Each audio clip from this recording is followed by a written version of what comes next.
As I alluded to a little earlier, Reserve Bank figures show record cash balances held by the private non-financial corporate sector. This is not surprising given the recent instability in politics and the economy, but with historically low interest rates and corporate balances in South Africa increasing, it's crucial for companies really to ensure that they utilize their cash balances effectively. To chat about this, Ian Ferguson, Head of Cash Solutions at Nedgroup Investments, joins us in studio at this point. Ian, thanks so much for joining us. Sure. So we've heard from one company and how it's managing its balance sheet right now, the strategy and some of the strategic intent behind building up a balance sheet. But you're saying that generally speaking, we're looking at these record cash balances, and that's not necessarily a healthy thing. Yeah, well, if you look at non-financials, it's grown by 14% over the last year. So you look at the whole of 2011, it was sitting around about the 430 to 460 billion rand levels, and now all of a sudden it's sitting at around about the 550 billion rand levels. So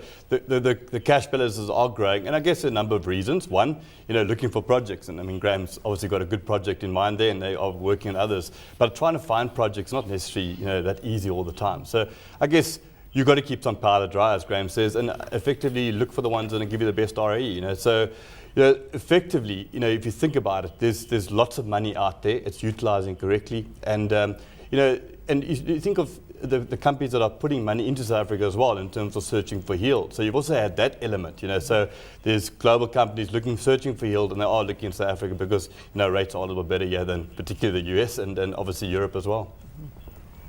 On the one hand, Ian, of course, the investment community is ruthless when it comes to companies sitting with cash on their balance sheet and not utilising it. They punish the board for sitting there for too long. But on the other hand, there's no point doing a deal for deal's sake, because I mean, statistics show that a lot of M&A activity actually doesn't work. The initial goals that are thought of when first conceiving an acquisition or a merger actually don't come to fruition. So there's a fine balance between the two, I would have thought. Yeah, absolutely. I mean, you're right. I mean, trying to find the right project does take time. I mean, there are lots of projects that, they reach some stage and they fall through. So ultimately, having that cash around, looking for the right investment is absolutely critical. And I think it's probably harder for some of the South African companies. I mean, a good example is Billiton. You consider what's happened. Billiton, they've got a huge amount of cash they've identified for projects, but none of that money really been identified for South Africa. Now, Graham, on the other hand, sits here and looking at projects in South Africa, and Billiton not really, looking more towards Australia. And that's a big number. I think it's something between $2 and $3 billion have identified. So I think you've got certain companies that are going to continue to grow in South Africa and obviously Southern Africa and obviously back into Africa. You look at the retailers, there's lots of spend going on into Africa. So ultimately, having cash around is a good thing, but yeah, I mean, your point's right, Lindsay. I mean, the fact is that rates are at record lows, you look at what the equity markets return, you look at the property markets return this year, and cash has been not a great investment. And you can't see that it's going to be a great investment. But I guess the corporates like the Harmonies have to have cash around to go and do these investments. And they don't necessarily want to issue shares the whole time either. To do investments, but also to be a little bit cautious on the road ahead. I mean, being highlighted is that the fact that banks are not lending as freely as they were in the past, and the implementation of Basel will also result most probably in higher rates moving forward. To what extent do you pin this down to sheer caution? Yeah, absolutely. And on that, the corporates are raising their own cash, so they're issuing bonds, So they are raising their own cash, where a bank says, well, you know what, we're prepared to go in partly on the risk element. So if you're raising 500, well, you can raise 300, we'll take the other 200, So they're not that open to take on all the debt. So yeah, corporate paper will be around. I mean, there'll be more corporate paper that gets issued in the coming future, in particular with Basel. I mean, it does have an impact. And for the liquidity issues. So when the banks are sitting with money on deposit, they have the liquidity available to pay those corporates out, because a call deposit effectively can be called at any stage.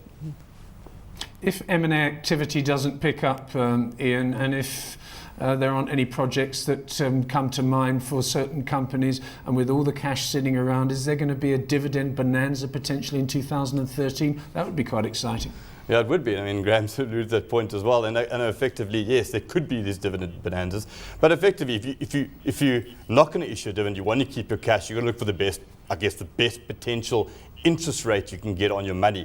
And I guess what a lot of corporates have done, instead of sitting in bank deposits, they've gone to look at the money market funds. And they've even gone to look a bit further into, I guess, the money market funds that have extended duration in that income space, very specialist sector. And that area, effectively rates are paying 50 points more than money market funds. Money market funds are paying 50 points more than bank call deposits.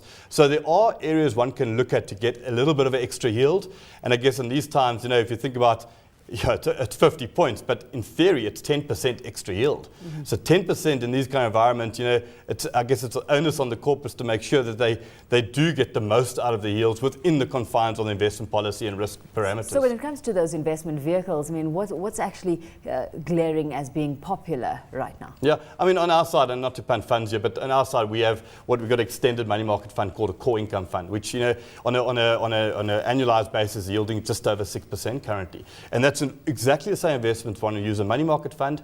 It would invest for the big four banks, some a little bit in the smaller banks. But the regulation is very strict. So if you look at the CISA, you look at the FSB, the requirements. You can't have more than 25% with one big bank. Then you can have small investments in the domestic banks and also the international banks, and you can have government guaranteed paper. So these are all liquid investments yielding along. But I think the most important thing is that where we sit, we can obviously invest with longer duration, but still provide the liquidity for the corporates. So the fact is that you can still get your money tomorrow. So a corporate might put 100 million rand into this type of product. We can spread that around between the different duration buckets. But ultimately, if they need their money tomorrow, they can get it tomorrow. Well, and let's leave it there. Thank